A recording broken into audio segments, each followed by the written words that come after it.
Hi to all, welcome to my channel study with Nancy. सभी को नमस्ते, सभी को गुड इवनिंग और सभी का स्वागत है हमारे चैनल के ऊपर। जैसा कि आप सभी को पता है कि हमारे राजस्थान ज्योग्राफी चल रही थी, उसी में जो है वो हम सभी टॉपिक को जो वो कवर करते हुए चल रहे थे। उसमें जो है वो आज हमारा जो है वो मतलब इतने जो हमने पहले सेशन लिए थे उसमें हमने राजस्थान की जो प्रमुख झीलें आती हैं, मीठे पानी की झीलें, खारे पानी की झीलें, कौन कौन सी झीलें कौन कौन से डिस्ट्रिक्ट में आ जाती है, सभी झीलें जो है वो हमने कवर कर ली हैं। अब आज जो है वो हम राजस्थान ज्योग्राफी का न्यू टॉपिक पढ़ने वाले हैं, राजस्थान की जलवायु। ठीक है, तो अब हम जो है वो मैं आपको इसके बारे में जो है वो पहले बेसिक सा नॉलेज दूंगी, फिर हम जो है वो बढ़ते चलेंगे, आगे की चीज़ें जो वो कवर करते चलेंगे। पहले बता देती हूँ कि मेरी क्लास में जो है वो मैं कुछ भी छोटा या शॉर्ट से बताने की नहीं हूँ, मतलब कि जितना हो सकता है मैं डीप में पढ़ाती हूँ। तो आप जो है वो सारी चीज़ों को नोट कर लेना और पूरी क्लास देख कर जो है वो अच्छे से नोट्स बना लिया करो, क्योंकि इतना ज़्यादा जो वो डीप में आपको कहीं पर नहीं बताया जा रहा है। तो आप जब मैं बता रही हूँ तो आप जो है वो साथ साथ में नोट भी कर लिया करो। अब हम शुरू करते हैं राजस्थान की जलवायु के बारे में। तो सर्वाधिक आर्द्रता वाला स्थान, सर्वाधिक आर्द्रता वाला स्थान कौन सा है? माउंट आबू है। ये क्वेश्चन आपसे पूछ लेंगे तो ध्यान में रख लेना। सर्वाधिक आर्द्रता वाला जिला कौन सा आ जाता है? तो झालावाड़ आता है। अब हम जो फटाफट से इसको समझ लेते हैं कि ये क्या रामायण है या क्या कंफ्यूजन है। तो सबसे पहले हम देखते हैं कि राजस्थान की जलवायु को प्रभावित करने वाले कारकों में जो समुद्र तल से औसत ऊंचाई, समुद्र तल से जो ऊंचाई आ जाती है वो भी इंपॉर्टेंट रोल प्ले करती है। यानी कि समुद्र तल से ऊंचाई भी राजस्थान की जलवायु को प्रभावित करने वाले कारकों में से है। इसमें हम जो है एक मतलब एग्जाम्पल देख सकते हैं कि पहले हम देखेंगे कि धरातल से 165 मीटर ऊंचाई में जाने पर जो वो 1 डिग्री सेल्सियस तापमान कम हो जाता है।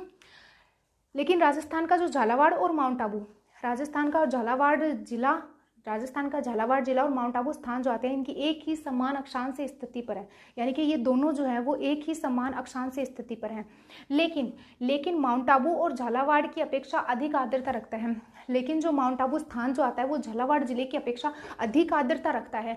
तो वो अधिक आर्द्रता क्यों रखता है? क्योंकि झालावाड़ की समुद्र तल से 410 मीटर औसत ऊंचाई आ जाती है और माउंट आबू की कितनी आती है? तो 1200 मीटर औसत ऊंचाई आती है। मतलब झालावाड़ की जो समुद्र तल से औसत ऊंचाई आ जाती है वो 410 मीटर आ जाती है। माउंट आबू की कितनी आती है? 1200 मीटर आती है। इसी कारण राजस्थान का सर्वाधिक आर्द्रता वाला स्थान जो आ जाता है वो माउंट आबू आ जाता है और सर्वाधिक आर्द्रता वाला जिला जो आ जाता है वो झालावाड़ आ जाता है। ठीक है, ये है पूरी रामायण। तो आप फटाफट से जो है इसको नोट करो, फिर हम जो है वो आगे देखते हैं।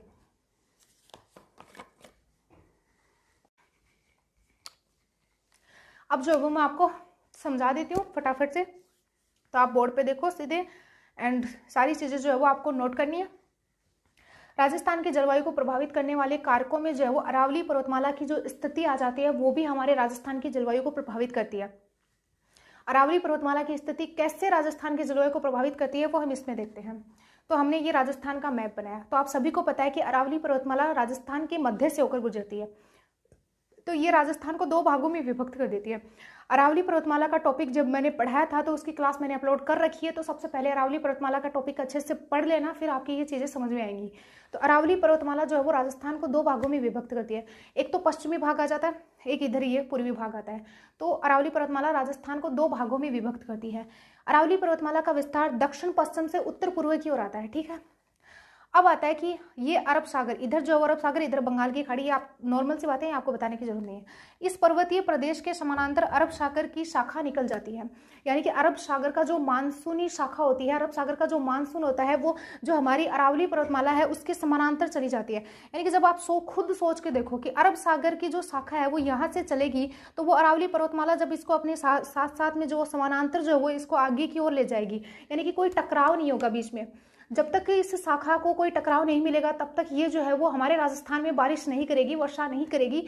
तो इसी वजह से जब जो है वो हमारी अरावली पर्वतमाला जो है वो समानांतर है तो ये अरब सागर की जो शाखा आती है वो अरावली पर्वतमाला के समानांतर निकल जाती है बिना बारिश किए राजस्थान में। देखो कितना बड़ा हमें लॉस हो रहा है। अगर अरावली पर्वतमाला में एक बड़ा सा पहाड़ होता और उसके जो है वो टकराव हो जाता अरब सागर की शाखा का, तो वो यहीं पे जो वो हमारे राजस्थान में बारिश कर जाती और इतनी ज़्यादा गर्मी भी नहीं होती हमारे राजस्थान में।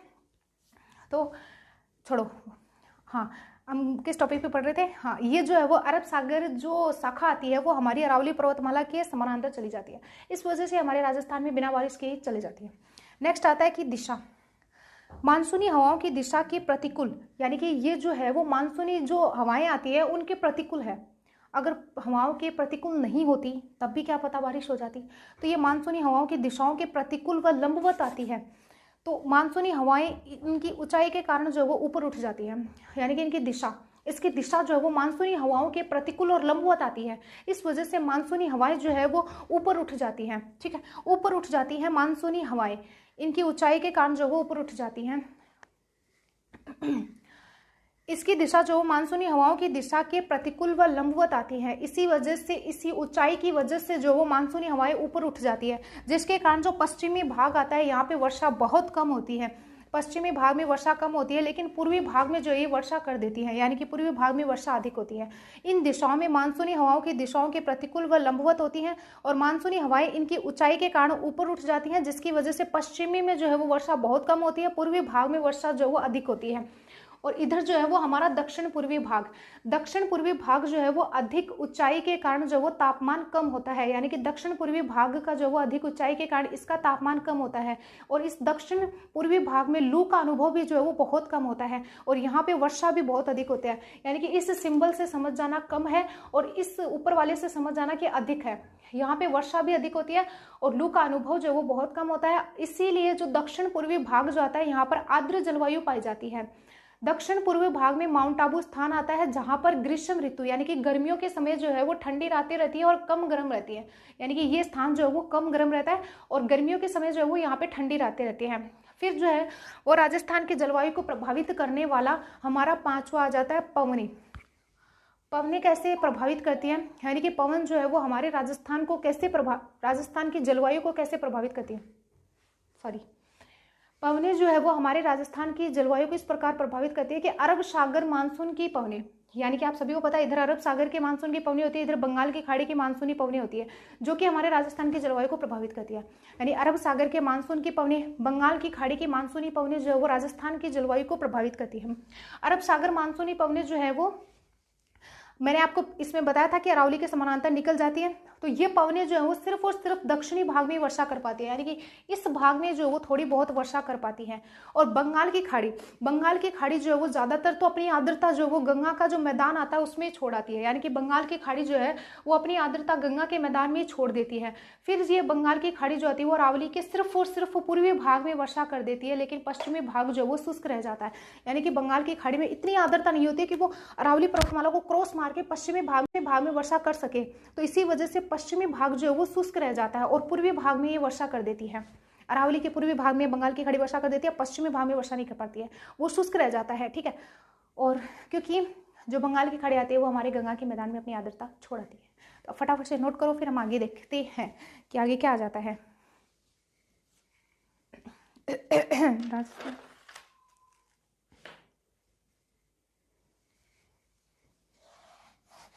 ये तो हुए राजस्थान की जलवायु को प्रभावित करने वाले कारक। इसमें एक दो कारक और बचे हैं, मिट्टी, वनस्पति, ये सभी चीजें जो कि हम आपको बता देंगे।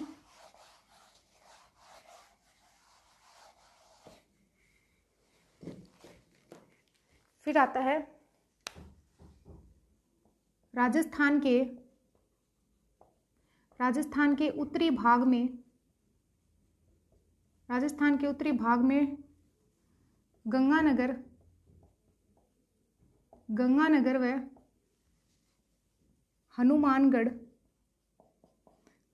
व हनुमानगढ़ में मावठ होती है। यानी कि राजस्थान के उत्तरी भाग में गंगा और हनुमानगढ़ में मावठ होती है। मावठ को पश्चिमी विक्षोभ भी बोलते हैं या भूमध्य सागरीय पवनें भी बोलते हैं, यानी कि इसके उपनाम आ जाते हैं।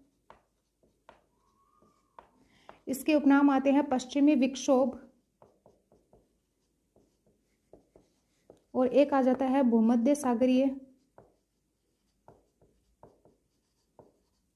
सागरीय पवनें। मावठ को कई बार पूछा गया, ये क्वेश्चन बहुत बार आया है कि इनको क्या कहा जाता है। तो इसको पश्चिमी विक्षोभ कहा जाता है, भूमध्य सागरीय पवनें कहा जाता है, या शीतोष्ण कटिबंधीय चक्रवात कहते हैं। शीतोष्ण कटिबंध चक्रवात। मावठ राजस्थान के 2 जिलों में होती है, यानी कि जो मावठ वर्षा जो होती है वो राजस्थान के जो 2 जिलों में होती है, गंगानगर और हनुमानगढ़ में। यह वर्षा रबी की फसल के लिए अमृत के समान होती है, यानी कि यह वर्षा रबी की फसल के लिए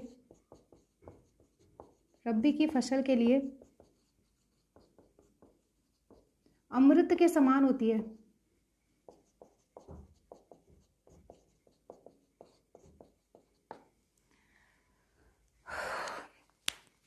यानी कि राजस्थान का जो उत्तरी भाग आता है, जिसमें कि गंगानगर और हनुमानगढ़ जिले आ जाते हैं, यहाँ पर मावठ वर्षा होती है। मावठ जो होती है इसके उपनाम आ जाते हैं। इसको पश्चिमी विक्षोभ के नाम से इसको जाना जाता है, भूमध्य सागरीय पवनों या शीतोष्ण कटिबंधीय चक्रवात के नाम से इसको जाना जाता है। और मावठ जो आते हैं वो हमारी जो रबी की फसल आती है उसके लिए अमृत के समान आती है। तो इनको ध्यान में रखना, क्योंकि बहुत बार क्वेश्चन किए गए हैं। तो आप फटाफट से इसको नोट करो। फिर हमें आगे देखते हैं कि राजस्थान की जलवायु को प्रभावित करने वाला अगला जो है वो हमारा कौन सा कारक आता है।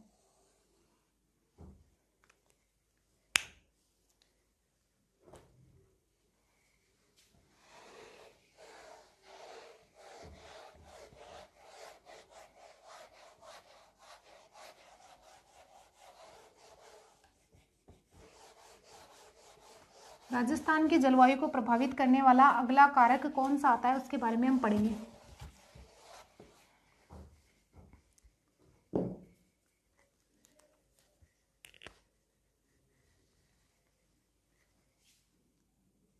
यानी कि छठा कारक होगा मिट्टी। मिट्टी यानी कि राजस्थान की जलवायु को मिट्टी भी प्रभावित करती है। आप बोलोगे मैम मिट्टी कैसे प्रभावित कर सकती है, तो हम देखेंगे कैसे प्रभावित करती है। तो ये है हमारे राजस्थान का मैप।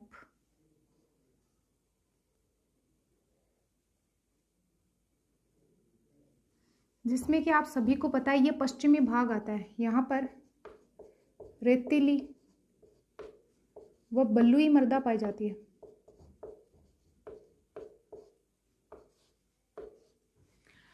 यानी कि मिट्टी राजस्थान की जलवायु को इस प्रकार प्रभावित करता है कि जो पश्चिमी भाग आता है यहाँ पर रेतीली बलुई मिट्टी पाई जाती है, जिसके मोटे कण वाली मिट्टी होती है। यानी कि ये जो मृदा जो आती है वो मोटे कण वाली होती है, मोटे कण वाली मृदा। यानी कि ये जो है वो रेतीली या बलुई मिट्टी जो आती है वो मोटे कण वाली मृदा होती है। तो इसी वजह से ये दिन में अधिक तापमान ग्रहण करती है। कारण दिन में गर्म रात्रि के समय तापमान नीचे गिर जाता है। वातावरण की शुष्कता, मिट्टी की बलुई प्रकृति, वनस्पति की कमी, स्वच्छ आकाश के कारण रात्रि के समय तापमान नीचे गिर जाता है। तो राजस्थान का जो जैसलमेर जिला आता है यहाँ पे कम वर्षा होती है, कम वर्षा। इसी वजह से राजस्थान का जो जैसलमेर जिला आता है यहाँ पे कम वर्षा होती है। ये जैसलमेर जिला पश्चिमी भाग में ही आता है, आप सभी को पता है। तो कम वर्षा जो है वो राजस्थान के जैसलमेर में जिले में होती है। सर्वाधिक दैनिक तापांतर पाया जाता है, यानी कि यहाँ पे सर्वाधिक दैनिक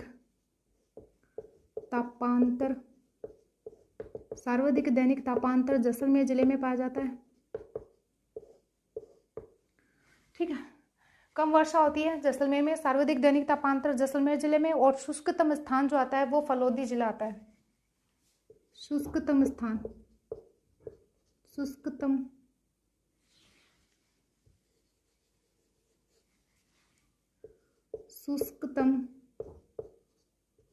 स्थान कौन सा आ जाता है? फलोदी। फलोदी जो जिला बन गया अभी तो शुष्कतम स्थान फलोदी आता है। इसी कारण पश्चिमी भाग में शुष्क और अर्ध शुष्क जलवायु पाई जाती है। और ये सब कारण की वजह से जो वो पश्चिमी भाग में शुष्क व अर्ध शुष्क जलवायु पाई जाती है। पश्चिमी भाग में जो वो शुष्क व अर्ध शुष्क जलवायु पाई जाती है, यही एक कारण आ जाता है। एक अगर हम देखें तो हमारा जो दक्षिण पूर्वी भाग आता है, यानी कि इसमें मैप में आप देखना, पश्चिमी भाग के बारे में मैंने आपको बता ही दिया। अब हम देखेंगे दक्षिण पूर्व एवं पूर्व भाग में जो वो काली व जलोढ़ मिट्टी आती है। दक्षिण पूर्व व पूर्व भाग में काली व जलोढ़ मृदा आती है। दक्षिण पूर्व और पूर्व भाग में काली व जलोढ़ मृदा पाई जाती है और इसकी विशेषता क्या आती है कि ये धीरे धीरे गर्म होती है और धीरे धीरे ठंडी होती है। काली व जलोढ़ मृदा की विशेषता क्या आती है? विशेषता धीरे धीरे गर्म होती है, धीरे धीरे ठंडी होती है। जो काली और जलोढ़ मृदा जो वो धीरे धीरे गर्म होती है, धीरे धीरे ठंडी होती है और इसमें सर्वाधिक नमी होती है, इसमें सर्वाधिक नमी होती है, सर्वाधिक आर्द्रता होती है, इसमें सर्वाधिक नमी होती है, सर्वाधिक आर्द्रता इसमें होती है। इसी कारण दक्षिण पूर्व एवं पूर्व भाग में आर्द्र जलवायु पाई जाती है। यही कारण है कि दक्षिण पूर्व व पूर्व भाग में आर्द्र जलवायु पाई जाती है। यानी कि दक्षिण पूर्व भाग में कौन सी जलवायु पाई जाती है? आर्द्र जलवायु पाई जाती है। दक्षिण पूर्व व पूर्व भाग में आर्द्र जलवायु पाई जाती है। ये हुआ हमारा मिट्टी वाला कॉन्सेप्ट। अब हम जो है वो फटाफट से इसका एक रिवीजन मार लेते हैं। मैंने आपको बताया था कि राजस्थान का जो उत्तरी भाग आता है उसमें गंगानगर और हनुमानगढ़ में मावठ वर्षा होती है, जिसके उपनाम आ जाते हैं पश्चिमी विक्षोभ, भूमध्य सागरीय पवनें, जिसको शीतोष्ण कटिबंधीय चक्रवात भी कहते हैं। ये वर्षा रबी की फसल के लिए जो वो अमृत के समान होती है। फिर हमने बात करी थी कि राजस्थान की जलवायु को प्रभावित करने वाले जो कारक आ जाते हैं उसमें मिट्टी भी जो राजस्थान की जलवायु को प्रभावित करती है। कैसे प्रभावित करती है? तो हमने जो है एक मैप बनाया, इसमें हमने देखा कि हमारा जो पश्चिमी राजस्थान आता है यहाँ पे, यानी कि ये जो हमारा पश्चिमी राजस्थान आता है यहाँ पे रेतीली व बलुई मृदा पाई जाती है। रेतीली व बलुई मृदा जो होती है इसके जो कण जो होते हैं वो मोटे मोटे होते हैं, यानी कि जो रेतीली बलुई मिट्टी जो आती है इसके जो कण जो होते हैं वो मोटे होते हैं। इसी कारण मोटे कण होने की वजह से दिन में अधिक तापमान ग्रहण कर लेती है, यानी कि इसके जो कण जो है वो बहुत ज़्यादा मोटे होते हैं। इसी वजह से ये दिन के समय में जो है वो तापमान बहुत अधिक ग्रहण कर लेती है और फिर जो है वो रात के समय जो है ये जल्दी ठंडी हो जाती है। यानी कि दिन के समय में तो जल्दी गर्म हो जाती है, जल्दी तापमान ग्रहण कर लेती है, और लेकिन रात के समय में जो है ये जल्दी ठंडी हो जाती है। ठीक है, फिर हम बात कर रहे थे कि दिन में ये अधिक गर्म हो जाती है और रात में जल्दी क्या है ठंडी हो जाती है। और फिर रेतीली या बलुई मिट्टी जो आती है इसकी विशेषताएं क्या आ जाती हैं? तो वातावरण की शुष्कता, रेतीली या बलुई मिट्टी की विशेषता नहीं आती है। वो हमारे पश्चिमी राजस्थान में जो है वो रात्रि के समय तापमान नीचे क्यों गिर जाता है, इसके बारे में मैं आपको बता रही थी कि वातावरण की शुष्कता, यहाँ पे जो है वो वातावरण की शुष्कता होती है और मिट्टी की बलुई प्रकृति होती है। मिट्टी की बलुई प्रकृति होती है, वातावरण की शुष्कता होती है, वनस्पति की कमी होती है। यहाँ पे जो पश्चिमी राजस्थान में वनस्पति की बहुत कमी है, ये आपको पता ही है। तो वनस्पति की कमी है और यहाँ पे जो पॉल्यूशन होता है वो बिल्कुल भी नहीं होता है। तो यहाँ पे स्वच्छ आकाश के कारण, यानी कि यहाँ पे स्वच्छ आकाश होता है,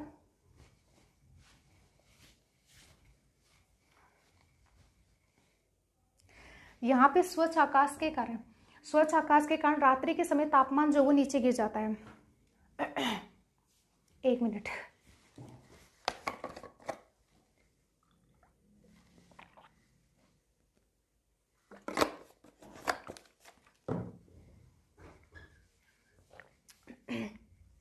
तो यहाँ पे स्वच्छ आकाश के कारण जो रात्रि के समय जो तापमान जो वो नीचे गिर जाता है और फिर जो है वो इस वजह से यहाँ पे जो वो कम वर्षा होती है। जैसलमेर जिले में सर्वाधिक दैनिक तापांतर होता है। जैसलमेर जिले में शुष्कतम स्थान कौन सा आ जाता है? फलोदी आ जाता है।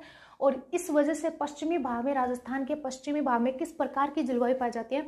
तो शुष्क व अर्धशुष्क जलवायु पाई जाती है। क्वेश्चन कर लेंगे, पश्चिमी भाग में कौन सी जलवायु पाई जाती है? तो शुष्क व अर्धशुष्क जलवायु जो है वो पश्चिमी भाग में पाई जाती है। यानी कि पश्चिमी भाग में शुष्क व अर्धशुष्क जलवायु पाई जाती है। अब हम जो है वो नेक्स्ट देखते हैं दक्षिण पूर्वी भाग या पूर्वी भाग। तो हमने ये मैप बनाया है, इसमें हमने देखा है दक्षिण पूर्वी भाग जो आता है इसमें काली व जलोढ़ मृदा पाई जाती है। क्वेश्चन कर लेंगे कि दक्षिण पूर्व भाग या पूर्व भाग में कौन सी मृदा पाई जाती है? तो मोस्टली काली या जलोढ़ मृदा पाई जाती है।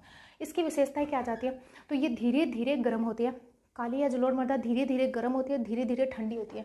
सर्वाधिक नमी जो है वो इस मृदा के अंतर्गत होती है, सर्वाधिक आर्द्रता ली हुई होती है। तो इसी वजह से जो है ये दक्षिण पूर्व या दक्षिण पूर्व व पूर्व भाग में जो है वो आर्द्र जलवायु पाई जाती है। यानी कि दक्षिण पूर्व या पूर्व भाग में कौन सी जलवायु पाई जाती है? तो आर्द्र जलवायु पाई जाती है। फटाफट से नोट करो। फिर हम एक लास्ट जो हमारा बच गया है, दो राजस्थान के जलवायु को प्रभावित करने वाले कारक और बच गए हैं, वनस्पति और तापमान। उसके बारे में पढ़ेंगे फटाफट से जल्दी आप नोट करो इसको कॉपी में या फिर स्क्रीनशॉट लो।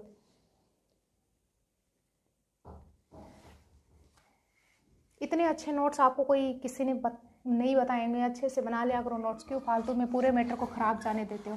तो अच्छे से इस पूरी चीज़ों को जो वो नोट कर लिया करो। इतनी मेहनत करके हम आपके लिए इतने अच्छे तरीके से समझाने के तरीके से और आप अच्छे से नोट्स बना सको लेके आते हैं और आप जो वो इसको वेस्ट कर देते हो। तो इसको जो है अच्छे से नोट कर लिया करो। अब हम जो है वो 7वां देखेंगे, वनस्पति।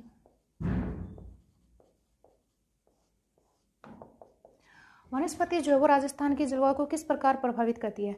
तो वनों की अधिकता जो है वो वायुमंडलीय दशाओं को प्रभावित करती है। यानी कि ये तो आप सभी को पता है कि वनों की अधिकता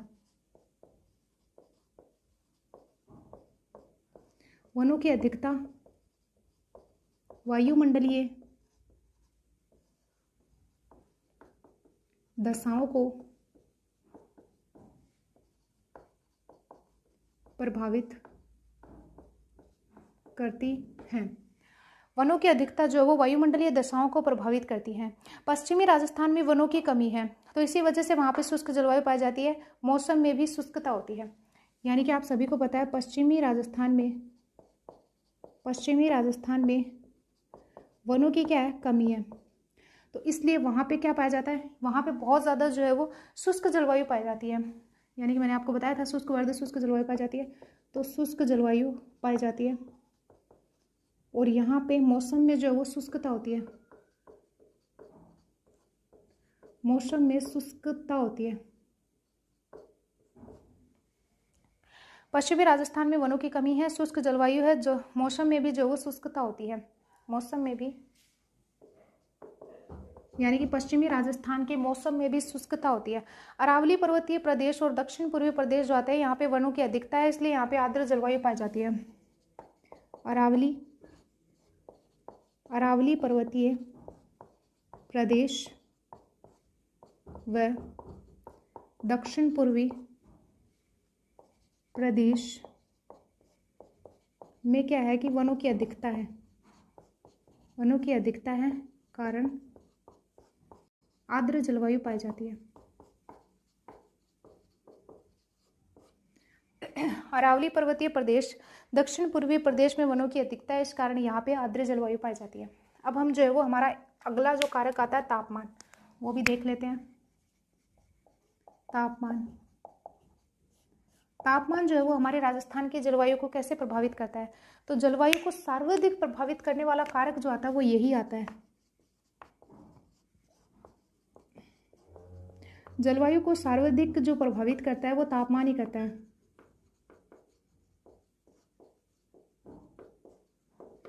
यानी कि जलवायु को सर्वाधिक प्रभावित तापमान ही करता है। दिन में जो है वो स्थलीय भाग अधिक तापमान ग्रहण करता है। यानी कि दिन में स्थलीय भाग अधिक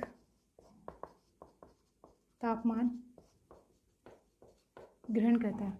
दिन के समय में स्थलीय भाग अधिक तापमान ग्रहण करता है, तो वहाँ पे क्या बनता है? निम्न वायुदाब बनता है। और दिन में जो जलीय भाग जो आता है वो कम तापमान ग्रहण करता है, तो यहाँ पे तो क्या बनता है?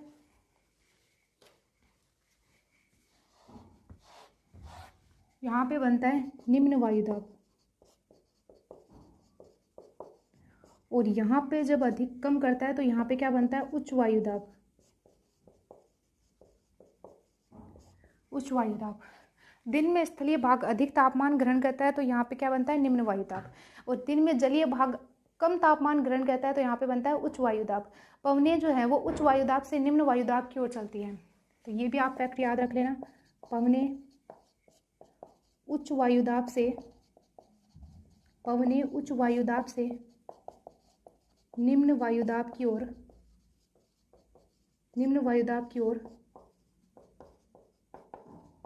चलती है।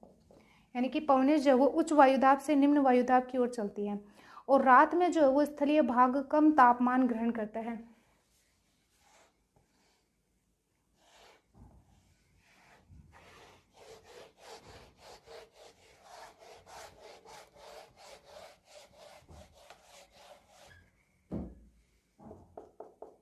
रात में स्थलीय भाग कम तापमान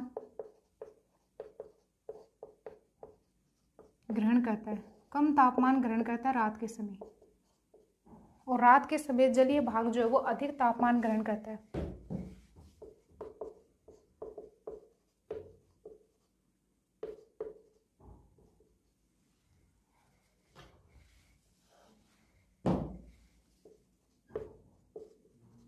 जलीय भाग जो है वो अधिक तापमान ग्रहण करता है। तो यहाँ पे क्या बनता है, उच्च वायुदाब, और यहाँ पे क्या बनता है, निम्न वायुदाब। ये जो है वो हमारा पूरा कंप्लीट हुआ। तो अब हम जो है वो थोड़ा सा फटाफट से क्विक रिवीजन कर लेते हैं। राजस्थान की जलवायु को प्रभावित करने वाले कारक पढ़ रहे थे, उसमें हमने सबसे देखा था, मतलब अब 7वां नंबर का था हमारा वनस्पति। तो वनों की अधिकता वायुमंडलीय दशाओं को प्रभावित करती है। आप सभी को पता है कि वनों की अधिकता जो है वो वायुमंडलीय दशाओं को प्रभावित करती है। पश्चिमी राजस्थान में जो वो वनों की बहुत ही कम पाए जाते हैं, बहुत ही मात्रा में बहुत कम पाए जाते हैं। तो इसलिए वजह से वहाँ पे कौन सी जलवायु पाई जाती है, शुष्क जलवायु पाई जाती है। वनों की मात्रा कम होती है तो वहाँ पे शुष्क जलवायु पाई जाती है, और मौसम में भी जो है वो वहाँ पे शुष्कता होती है। और जो हमारा अरावली पर्वतीय प्रदेश और दक्षिण पूर्वी प्रदेश जो आते हैं, यहाँ पे वनों की अधिकता होती है। तो कारण जो आता है, मतलब वनों की अधिकता होने की वजह से यहाँ पे जो है वो आर्द्र जलवायु पाई जाती है। ठीक है, आप कंफ्यूजन हो जाते हो कि कहाँ पे कौन सी जलवायु पाई जाती है, तो बिल्कुल भी कंफ्यूजन नहीं होगा। हमने जो है वो इतने अच्छे तरीके से आपको समझाया हर चीज़ को, ताकि आपको जो है वो बढ़िया तरीके से कॉन्सेप्ट के साथ में जो वो समझ में है। ऐसे नहीं कि मतलब कि अरावली पर्वतीय प्रदेश और दक्षिण पूर्वी प्रदेश में आर्द्र जलवायु आती है, पता है ही नहीं कि किस वजह से आर्द्र जलवायु आ रही है, तो फिर क्या फायदा इसका जानने का। तो कारण यही आता है कि यहाँ पे वनों की अधिकता आ जाती है, तो इसी वजह से यहाँ पे आर्द्र जलवायु पाई जाती है। अब सबको पता है कि पश्चिमी राजस्थान में जो वो शुष्क जलवायु पाई जाती है, क्यों पाई जाती है वो नहीं पता सबको, तो पूरा कॉन्सेप्ट जो है वो कोई भी नहीं बता, तो आप अच्छे से जो इसको नोट कर लेना। फिर हम बात कर रहे थे कि राजस्थान की जलवायु को जो वो तापमान भी प्रभावित करता है, और सबसे बड़ी बात यह है कि राजस्थान की या फिर किसी भी प्रकार की जलवायु को प्रभावित करने में सबसे अहम रोल जो होता है वो तापमान का ही होता है। कि दिन में जो वो स्थलीय भाग जो वो अधिक तापमान ग्रहण कर लेता है, जिस वजह से वहाँ पे निम्न वायुदाब बन जाता है, और दिन में जलीय भाग जो है वो कम तापमान ग्रहण करता है, इस वजह से वहाँ पे उच्च वायुदाब बन जाता है। और पवनें जो होती है वो उच्च वायुदाब से निम्न वायुदाब की ओर चलती है। ठीक है, पवनें उच्च वायुदाब से निम्न वायुदाब की ओर चलती है। रात में जो वो स्थलीय भाग कम तापमान ग्रहण कर पाता है, इसलिए वहाँ पे उच्च वायुदाब बनता है, और रात में जलीय भाग अधिक तापमान ग्रहण कर पाता है, इसलिए वहाँ पे निम्न वायुदाब बनता है। ठीक है, वायुदाब और तापमान का कॉन्सेप्ट जो था वो मैंने आपको पहले भी समझा दिया, तो आप जो है वो वीडियो को स्टार्टिंग से देखना। तो फिर दिन में जो है वो अधिक तापमान और कम वायुदाब, जलीय समीर, और ये जो चित्र है वो देख लेना, क्योंकि अभी जो वो मैंने आपको ये थ्योरी के फॉर्म में तो लिखवा ही दिया है, और फिर ये जो है वो थोड़ा नॉर्मल सा चित्र है। अब ये हो गए हमारे राजस्थान की जलवायु को प्रभावित करने वाले कारक कंप्लीट। यानी कि अब जो है वो आपको राजस्थान की जलवायु को समझने में जो वो कहीं पे भी कन्फ्यूजन नहीं होगा, और मैं गारंटी के साथ बोल सकती हूँ, आप इतने जो है वो हमारी ये क्लासेस देख ली हैं, तो आपको जो है वो राजस्थान की जलवायु का जब टॉपिक पढ़ोगे तो आपको बिल्कुल भी हार्ड नहीं लगेगा। ऐसा लगेगा कि हाँ एकदम से जो वो ईजी टॉपिक है, एकदम से सरल टॉपिक है। फिर सारी चीज़ें जो वो नोट करके आप इनको जो वो रिवाइज कर लेना। आपको जो है वो मतलब राजस्थान की जलवायु का आपका कोई भी क्वेश्चन जो वो कहीं से भी गलत नहीं होगा, इसकी गारंटी मैं लेती हूँ। अगर गलत हो जाता है तो मुझे बोल देना मैम हमारा क्वेश्चन गलत हो गया, तो हाँ आई होप कि आपका कोई क्वेश्चन गलत नहीं होगा। एंड आप जो है वो सारी चीज़ों के नोट्स बना लेना, यानी कि इन सभी चीज़ों को नोट कर लेना, क्योंकि इतनी चीज़ें जो है वो मैंने मतलब कि थ्योरी के फॉर्म में जो वो बहुत ज़्यादा बड़ी हो जाती है। तो आप जो है वो मैंने जिस तरीके से नोट्स बनाए हैं वैसे नोट्स बना लेना। ये बहुत अच्छा तरीका है, मैं खुद भी ऐसे ही यूज़ किया था मैंने, जब मैंने स्टडी करी थी तब। तो आप भी जो है ऐसे यूज़ कर लेना। और अब हम जो है वो आगे की क्लासेस जो है वो बाद में लेंगे। तो अगर वीडियो अच्छा लगा तो लाइक शेयर और सब्सक्राइब जरूर करें। एंड हाँ, सभी जो है वो लाइक शेयर सब्सक्राइब कर दिया करो, क्योंकि हमारा चैनल जो है वो उसको थोड़ा आगे बढ़ाने के लिए आप भी थोड़ी मदद कर दिया करो। तो सब जो है वो अपने चैनल को जो है वो कहीं पे स्टोरी लगा दिया करो या शेयर कर दिया करो। ठीक है, तो अगर वीडियो अच्छा लगा तो लाइक शेयर और सब्सक्राइब जरूर करें। Thank you and bye.